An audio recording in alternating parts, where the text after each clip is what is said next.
Hello everyone. तो हम medieval India मध्यकालीन भारत की हिस्ट्री देख रहे थे और उसमें हमने इन्वेजन्स शुरू किया था, आक्रमण, भारत पे किन लोगों ने आक्रमण किया। तो इसी में जो हमारा नेक्स्ट क्वेश्चन है वो 13th क्वेश्चन है, Farishta the author of the Shahnama was associated with whose court, किसके कोर्ट से फरिश्ता जो है एसोसिएटेड था, जो शाहनामा का ऑथर है। तो देखिए पहली बात, ये क्वेश्चन हमारा गलत हो जा रहा है। जो फरिश्ता है वो फरिश्ता शाहनामा का राइटर नहीं है, ऑथर नहीं है। शाहनामा का ऑथर जो है वो फिरदौसी है, ठीक है, फरिश्ता नहीं। तो देखिए ये जो ऑप्शन है वही, जो क्वेश्चन हमारा गलत हो जा रहा है, फिरदौसी जो है वो शाहनामा के ऑथर है, फरिश्ता नहीं है। फिरदौसी किसके कोर्ट में थे? फिरदौसी था महमूद गजनी के। किसके? महमूद गजनी के। और फिरदौसी को ही होमर ऑफ ईस्ट कहा जाता था, ठीक है। अगर हम फरिश्ता की बात करें तो फरिश्ता ने तहकीक ए फरिश्ता लिखी थी। कौन सी बुक? तहकीक ए फरिश्ता लिखी थी। ये कुछ टाइम तक मुर्तजा निजाम शाह के कोर्ट में रहा, जो अहमदनगर का जो साम्राज्य था मुर्तजा निजाम शाह के कोर्ट में रहा। उसके बाद फिर ये जो है इब्राहिम आदिल के कोर्ट में चला गया बीजापुर में, और इब्राहिम आदिल को ही डिवोट किया इन्होंने तारीख फरिश्ता। तो जो है फरिश्ता की बुक थी तारीख फरिश्ता, इसने इब्राहिम आदिल को डिवोट किया, उनको जो समर्पित कर दिया। तो ये हमारा क्वेश्चन था। नेक्स्ट है, who is the author of Shahnama? Shahnama के ऑथर फिरदौसी है, अभी हमने देखा, ठीक है। The famous historian who visited India with Mohammad Ghaznavi, ठीक है। तो मोहम्मद गजनी के साथ इंडिया कौन विजिट किया? तो अल बरूनी एक इतिहासकार था 11th सेंचुरी का, और वो जो है उनके मोहम्मद गजनी के साथ इंडिया जो है आ गया। अल बरूनी ने ट्रांसलेट किया पतंजलि के जो योग सूत्र है उसको अरेबिक में ट्रांसलेट किया। पतंजलि के योग सूत्र को अरेबिक में ट्रांसलेट किया, जिसका नाम है किताब पतंजलि। क्या नाम है? किताब पतंजलि। बट तहकीक ए हिंद मतलब reality of Hindustan was his most important book which he gave a socio cultural description of India. तो जो है जो आपका ये अल बरूनी है, उसकी जो सबसे इम्पोर्टेंट किताब होती है वो होती है रियलिटी ऑफ हिंदुस्तान या तहकीक ए हिंद। तहकीक मतलब समझते हैं ना, खोजबीन, जांच पड़ताल। तो तहकीक ए हिंद जो है वो उसकी सबसे फेमस बुक थी, जिसमें उसने इंडिया के सोशियो कल्चरल जो सोसाइटी क्या है, वहाँ का कल्चर क्या है, उसका पूरा डिस्क्रिप्शन दिया है, ठीक है। उसकी एक बुक ये भी है, योग सूत्र को जिसने ट्रांसलेट किया किताब पतंजलि में एग्जाम में आएगा तो अलबरूनी ने ही जो है ये काम किया था, और अलबरूनी की ही बुक है तहकीक हिंद, ठीक है। नेक्स्ट है हमारा, अल बरूनी केम टू इंडिया कब आया? ये जो है किसके साथ आया? मोहम्मद गजनी के साथ आया, ठीक है, महमूद गजनी, ठीक है, महमूद गजनी के साथ आया इंडिया, और ये 11th सेंचुरी में आया था, ठीक है। Which scholar came to India with Mahmud Ghazni? तो हमारा सही उत्तर होगा अल बरूनी। हमने देखा। Which one of the following statement about the Al Biruni's is not correct? कौन सा जो है वो करेक्ट नहीं है? देखिए, फर्स्ट है he was a secular scholar. तो क्या वो सेकुलर था? तो ये गलत हो गया, ये सेकुलर नहीं था, ठीक है ना। His writing was influenced by India, बिल्कुल सही है, इंडिया में था। वॉज अ संस्कृत स्कॉलर, बिल्कुल सही है, संस्कृत स्कॉलर भी था वो। And he was an expert of trigonometry, ये भी सही है, लेकिन वो सेकुलर नहीं था। वो क्या था? सेकुलर नहीं था। तो ये ए हमारा गलत हो जाएगा, ठीक है। नेक्स्ट हम जो क्वेश्चन देखेंगे वो हमारा है, इसका एक्सप्लेनेशन देखते हैं। Al Biruni was born in 973 in the territory of the Khwarizm, ठीक है, ख्वारिज्म की टेरिटरी में उसका जन्म हुआ था, और नाउ कॉल्ड खीवा। ख्वारिज्म को अब खीवा कहते हैं सेंट्रल एशिया में, वहीं उसका जन्म हुआ था। वो कोई जो है, he was not a secular writer, कोई सेकुलर राइटर नहीं था, because Al Beruni never gave any sympathetic reference to the contemporary event of Somnath temple raided by the Mahmud Ghazni in 1026, ठीक है। तो जो सोमनाथ टेम्पल को लूट किया गया था, उसके लूटिंग पे कोई इस तरीके से जो है उसने स्टेटमेंट नहीं दिया है। महमूद गजनी के 1026 में जो लूटिंग हुई थी, कहाँ पे? जो है सोमनाथ टेम्पल पे। तो वो एक सेकुलर पर्सन नहीं था, ठीक है। तो ये जो है हमारा सही आंसर है। The first Muslim who studied Puranas, ठीक है, पुराण जिसने जो है पहली बार स्टडी किया वो कौन था? अल बरूनी ने किया था, संस्कृत का स्कॉलर भी था, अल बरूनी ने किया था। Al Biruni was the first Muslim who studied Puranas. He was not only a historian but also took a keen interest in the wide level of subjects, जैसे astronomy, geography, medicine, mathematics, reasoning, religion, ठीक है, theology. तो ये सारी चीज़ों में वो interest रखता था, ठीक है। उसके इंटरेस्ट की वजह से he was attracted towards the gaining knowledge of the religious culture of India. तो उस टाइम जो इंडिया का इतनी सारा जो है उसका जो अटेंशन था, जो उसका जो है इंटरेस्ट था, उसकी वजह से वो अट्रैक्ट हुआ इंडिया के जो है रिलीजन को पढ़ने के लिए, उसको समझने के लिए। He studied Sanskrit and used many references to his creation, mainly from the work of the Brahmagupta और बल्लभाचार्य और नेक्स्ट आपका वाराहमिहिर। हाँ, तो देखिए इन लोग की जो बुक्स थी उनका रेफरेंस उसने दिया है, इसलिए उसने संस्कृत पढ़ी थी और इन लोग की बुक्स का रेफरेंस दिया है। ठीक है, किसके किसके? ब्रह्मगुप्त का, बालभद्र का और वाराहमिहिर। ब्रह्मगुप्त, बालभद्र और वाराहमिहिर। ठीक है, नेक्स्ट हमारा who among the following issued silver coins with Sanskrit, कौन सी जो है एक साइड में संस्कृत जो है लेजेंड्स थे उनका जो है एक सिल्वर कॉइन उसने इशू किया। ठीक है, तो कौन था? महमूद गजनी था। महमूद गजनी था, वो संस्कृत में जो सिल्वर कॉइन्स को इशू किया था उसने। Mahmood Ghazni struck in India with Arabic and Sanskrit legends on observe and reverse respectively।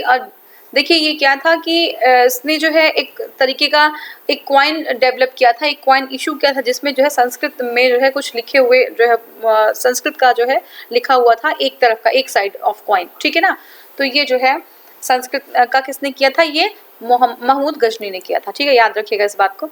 Which one of the following rulers from Central Asia conquered north of India?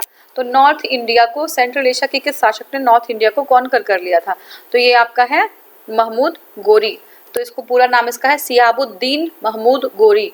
ठीक है, तो गोरी ने जो है नॉर्थ इंडिया को कैप्चर कर लिया था, सियाबुद्दीन महमूद गोरी। ठीक है, नेक्स्ट हमारा है Shihabuddin Mahmud Ghori, the ruler of the Central Asia conquered north India in 1192। 1192 में वो गोरी ने जो है आक्रमण कर लिया था और पहला जो अटैक था वो 1175 में हुआ था गोरी का। ठीक है, मुल्तान पे हुआ था और उसके बाद फिर 1207 तक एंड अप 1205 वो बहुत बार इंडिया पर अटैक करता रहा। ठीक है, इंडिया के कुछ पार्ट को कॉन्कर करने की कोशिश किया उसने, अपनी टेरिटरी को बढ़ाने की कोशिश की। उसने मुल्तान पे अटैक किया। ठीक है ना, कब किया? 1175-76 में मुल्तान पे भी अटैक किया। गुजरात पे उसने 1178 में अटैक कर दिया 1178 AD में, और 1191 में he fought the battle of Tarain. पहली बैटल ऑफ तराइन 1191 में उसने फॉट की। किसके साथ? पृथ्वीराज चौहान के साथ, जिसको पृथ्वीराज थर्ड भी कहा जाता था, लेकिन वो डिफीट हो गया। पहली बैटल जो बैटल ऑफ तराइन थी वो हार गया था गोरी, किससे? पृथ्वीराज चौहान से। लेकिन जब दूसरी बैटल हुई 1192 में तो पृथ्वीराज चौहान जो है हार गए थे गोरी से। ठीक है, और उसके बाद वहीं से सेंट्रल मुस्लिम पॉलिटिकल सिस्टम जो है एस्टेब्लिश हुआ था। तो आप ये सोचेंगे कि पहली बार हार गया था तो दूसरी बार कैसे चढ़ाई कर दिया उसने? तो पहली बार जब हार गया था तो उसको दया जो है दान दे दिया गया था कि ठीक है जाओ माफ करते हैं, और यही प्रॉब्लम्स थी यहाँ के लोगों की। तो उसके बाद उसने दूसरी बार फिर अटैक किया इंडिया पे। नेक्स्ट हमारा है who defeated Mohammad Ghori for the first time? तो पहली बार जो हार का मुंह देखा था मोहम्मद गोरी ने, वो भीम सेकेंड ने उसको डिफीट कर दिया था। ठीक है, देखिए the first battle of Mohammad Ghori was against the Hindu raja. कौन थे? भीमदेव सेकेंड थे। क्या नाम है उनका? भीमदेव सेकेंड, गुजरात के थे। और पहला जो है युद्ध हुआ था उसमें हार गया था वो। ये थे क्या? सोलंकी जो है डायनेस्टी के मेंबर थे। कौन थे? सोलंकी डायनेस्टी के मेंबर थे। Raja Bhimdev second was a young man and real, देखिए बहुत ही जो है एक उनकी माता जो एक रियल जो है क्या थी? रिजेंट थे वो। उनकी माता जो थी वो थी, उनका नाम था नाइकी देवी। ठीक है ना, Nike Devi. And she inflicted a major defeat to the Muhammad Gori and hence Gori never tried to attack। जो है कभी भी उसके बाद फिर गोरी ने गुजरात पे अटैक करने की, वेस्ट साइड से अटैक करने की कोशिश नहीं की, क्योंकि बहुत ही मेजर, बहुत ही मैसिव जो है डिफीट था वो। ठीक है, अब नेक्स्ट हमारा है who Muhammad Gori is defeated in 1194 in the battle of Chandawar. तो देखिए मोहम्मद गोरी ने जो है 1194 की युद्ध में बैटल ऑफ चंदावर जो हुआ था वो जो है किसको डिफीट किया था? तो ये जो है किसको किया था? जयचंद को। ठीक है, जयचंद नाम बहुत क्रिटिकल रहा है हमारी हिस्ट्री में, तो जयचंद को। ठीक है, battle that led the foundation of Muslim domination in India. पहली जो ऐसा बैटल कौन सा है जिसकी वजह से मुस्लिम डोमिनेशन इंडिया में एस्टैब्लिश हो गया? तो सेकेंड बैटल ऑफ तराइन जो है, सेकेंड बैटल ऑफ तराइन। ठीक है, नेक्स्ट हमारा है एक्सप्लेनेशन देखते हैं। Second battle of Tarain was fought between Muhammad Ghori and Rajput army of Prithviraj Chauhan. The battle took place in 1192 near Tarain. तो तराइन के पास ये बैटल जो है हुआ था 1192 में, और इस बैटल में पृथ्वीराज चौहान डिफीट जो है उनको हार का सामना करना पड़ा था। और उसके बाद क्या है कि मुस्लिम पावर जो है बहुत ही स्ट्रांगली जो है रूटेड हो गया नॉर्दर्न इंडिया में, बहुत ही अपनी जड़ जमा लिया। और उसके बाद जो है इसी को हम टर्निंग पॉइंट समझ सकते हैं इंडियन हिस्ट्री की, इंडियन हिस्ट्री के टर्निंग पॉइंट थी है। ठीक है, अब हमें अरेंज करना है क्रोनोलॉजिकल ऑर्डर में। ठीक है, तो देख लीजिए क्या है, चंगेज खान, मोहम्मद गजनवी, ठीक है, महमूद गजनवी, चंगेज खान, मोहम्मद गोरी और तैमूर। तो हमें जो है सबसे पहला जो इंडिया में इन्वेजन था वो जो है महमूद गजनवी का, बार बार मोहम्मद आ रहा है तो देख लीजिए आप, महमूद गजनवी है और मोहम्मद गोरी हैं। तो महमूद गजनवी पहला अटैक हुआ, उसके बाद फिर आपका जो है मोहम्मद गोरी का हुआ, उसके बाद चंगेज खान का हुआ और फिर तैमूर का हुआ। तो तिमूर नाम से कोई है भी अपने इंडिया में, तो देख लीजिए। तो तिमूर एक आक्रांता था, एक आक्रमणकारी था जो इंडिया में उसने अटैक किया था। तो पहला जो हमारा अटैक है वो क्या है, महमूद गजनी ने किया था, फिर मोहम्मद गोरी ने किया और फिर चंगेज खान, उसके बाद तैमूर। ठीक है, तो ये आपका सीक्वेंस है, देख लीजिए। During the 1000 AD to 1026 AD Mahmud Ghaznavi attacked India for 17 times, 17 बार आक्रमण किया उसने इंडिया में। ठीक है, सफलता जब तक नहीं मिली तब तक वो आक्रमण करता रहा। मोहम्मद गोरी फर्स्ट अटैक्ड, जो पहला अटैक था गोरी का वो जो है, देखिए एग्जाम में ऐसे आता है कि जो 17 टाइम्स अटैक किसने किया था, तो जो है महमूद गजनवी आएगा, मोहम्मद गोरी आएगा, तो इसमें बहुत कंफ्यूजन होती है। तो महमूद जो गजनवी था वो पहली बार 17 बार जो है पहली बार आक्रमण किया था और 17 बार उसने आक्रमण किया। मोहम्मद गोरी का जो है पहली अटैक था जो 1175 में हुआ था, and then he attacked again and to expand his empire till 1205 AD तक वो बार बार अटैक करता रहा। The fear of Genghis Khan's attack developed after the death of the Khwarazm Shah. ठीक है, तो ख्वारिज़्म शाह के अटैक के बाद ये जो है इनका ख्वारिज़्म शाह का जो है डेथ था वो कब हुआ, वो 1221 में हो। उसके बाद जो चंगेज खान जो है अटैक यहाँ पे इंडिया में शुरू हो गया। His successor and son to the throne Jalaluddin Mangburni dress towards Delhi सल्तनत। ठीक है, तो जो है सक्सेसर था वहाँ का, ठीक है, ख्वारिज़्म शाह की डेथ के बाद जो सक्सेसर था जो जलालुद्दीन बर्नी था, वो जो है दिल्ली की तरफ भागा अपनी रक्षा के लिए during the reign of the sultan Nasiruddin. किसके टाइम पे, ये मंगबरनी जो है सुल्तान नसीरुद्दीन के टाइम पे इंडिया में भाग के आया था। A Mongol general Timur attacked India in 1398। ठीक है, एक मंगोल जनरल था जो इंडिया को अटैक किया, 1398 में अटैक किया। ठीक है, ये हो गया हमारा। Coins of which Muslim ruler bear an image of Devi Lakshmi, किसके जो है कॉइन पे देवी लक्ष्मी थी, तो ये है मोहम्मद गोरी के। ठीक है, मोहम्मद गोरी के कॉइन पे देवी लक्ष्मी थी। नेक्स्ट क्वेश्चन है, कॉइन इशू बाय गोरी has an image of the goddess Lakshmi while on the opposite side of the coin कलमा वॉज इंस्क्राइब्ड इन अरेबिक। तो एक साइड में तो कलमा था अरेबिक में और एक साइड में लक्ष्मी जो है देवी लक्ष्मी की का चित्र था। ठीक है, इमेज था। Mohammad Ghori granted first ekta to India in India to. तो पहली बार उसने किसको जो है इंडिया में एकता जो है दिया, तो गोरी ने एकता दिया किसको, कुतुबुद्दीन ऐबक को। Soon after the victories of the Gori, Ekta system was established in northern India. Ekta system establish हो गया नॉर्दर्न इंडिया में। और 1991 में मोहम्मद सैम ऑफ गोरी यानी कि मोहम्मद गोरी अपॉइंटेड कुतुबुद्दीन ऐबक, जिसको बोलते हैं हम लोग कुतुबुद्दीन ऐबक। तो कुतुबुद्दीन ऐबक को जो है अपॉइंट कर दिया, किसका, क्या, गवर्नर अपॉइंट कर दिया। ठीक है, as Hansi he played a important role in the second battle of Tarain.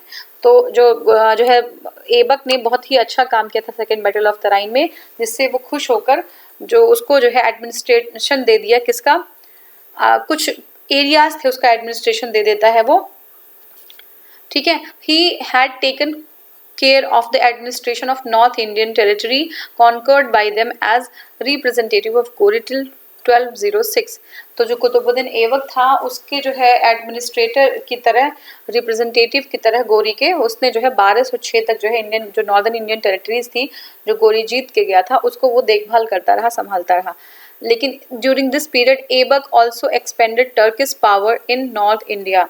तो इस पीरियड में क्या हुआ, ऐबक के इस पीरियड में, during this period Aibak also expanded, Aibak ने एक्सपेंड कर लिया क्या, टर्किश पावर, जो टर्किश पावर थी नॉर्थ इंडिया में थोड़ा और बढ़ा लिया, जितना गोरी जीत के गया था थोड़ा सा और एक्सपेंड करके ऐबक ने और बढ़ा लिया उसको, ठीक है। विच स्लेव ऑफ मोहम्मद गोरी कॉन्कर्ड बंगाल एंड बिहार। तो बंगाल और बिहार, गोरी के किस जो है स्लेव ने बंगाल और बिहार को जीत लिया था, तो गोरी की जो है बख्तियार खिलजी ने जीता था, ठीक है, मोहम्मद गोरी।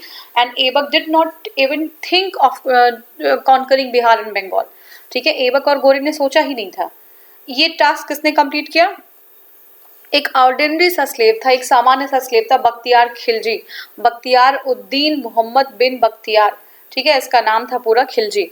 तो इसने किया था 1202 के आसपास ही conquered Bihar and destroyed the Vikramshila Nalanda. तो हमने भी देखा था बख्तियार खिलजी ने डिस्ट्रॉय किया था ना, देखा था। तो ये जो है विक्रमशिला नालंदा जो यूनिवर्सिटी थी उसको जो है क्या कर दिया उसने, डिस्ट्रॉय कर दिया और कैप्चर कर लिया उदंतीपुर का। जो जब भी किसी संस्कृत पे कुठाराघात करना हो, जब भी उस पर आघात करना हो, चोट पहुंचाना हो, तो लोग क्या करते हैं, विश्वविद्यालय जो होते हैं, यूनिवर्सिटीज होती हैं, या फिर जो उसके जो टेक्स्ट होते हैं, हिस्टोरिकल टेक्स्ट होते हैं, ठीक है, रिलीजियस टेक्स्ट होते हैं, तो उसको लोग जो है डिस्ट्रॉय करने की कोशिश करते हैं, ठीक है। And he attack Bengal in 1204 to 5 AD, और उसने बंगाल में अटैक कर दिया 2004 से 5 तक के टाइम पे, ठीक है।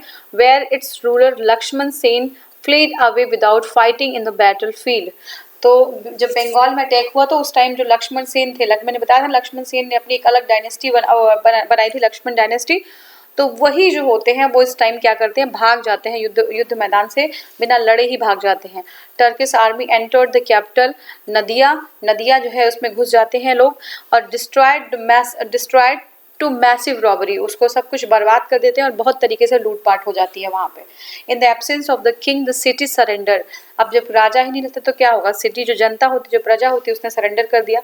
Lakshman Sen has taken refugee in the south Bengal and ruled there for some time, ठीक है। लक्ष्मण सेन साउथ बंगाल भाग जाता है, कुछ टाइम के लिए वहां पे रूल करता है। Bakhtiyar Khilji did not try to conquer the whole of Bengal. Bakhtiyar Khilji made his capital to Lakhnauti, ठीक है। तो जो बख्तियार क्या करता है कि नॉर्दर्न बंगाल में सेटिस्फाइड हो जाता है, पूरे बंगाल को जो है कॉन्कर करने की कोशिश नहीं करता है, और लखनौती को अपना जो है क्या बना देता है, लखनौती को अपना कैपिटल अपना जो है बना के वो छोड़ देता है, ठीक है। तो ये हमने कंप्लीट कर लिया, और नेक्स्ट जो हमारा टॉपिक है वो है दिल्ली सल्तनत, ठीक है, स्लेव डायनेस्टी हम पढ़ेंगे नेक्स्ट वीडियो में। Thank you so much for watching, thank you.